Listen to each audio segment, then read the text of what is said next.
السلام علیکم ورحمۃ اللہ وبرکاتہ۔ اکثر مائیں بھی یہ سوال کرتی ہیں کہ بچوں یا بچیوں کے رشتے نہیں ہو رہے، اس کے لیے کوئی وظیفہ بتا دیں، یا بہنیں بھی اکثر یہی سوال کرتی ہیں۔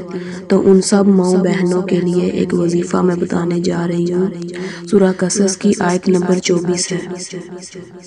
یہ آزمایا ہوا وظیفہ ہے، کیونکہ حضرت موسیٰ علیہ السلام جب مدین کی گھاٹ پہ پہنچے تو انہوں نے اللہ تعالیٰ سے دعا مانگی کہ اللہ میں تیرے در کا فقیر ہوں، مجھے کوئی رزق یعنی میرے لیے کوئی کھانے کا بندوبست کر دے۔ تو اللہ تعالیٰ نے صرف کھانے کا بندوبست نہیں کیا بلکہ کھانا پکانے والی یعنی بیوی بھی عطا فرمائی۔ تو اس سے کیا معلوم ہوتا ہے کہ یہ وظیفہ ہم رشتوں وغیرہ کے لیے استعمال کر سکتے ہیں۔ یہ کیا ہے؟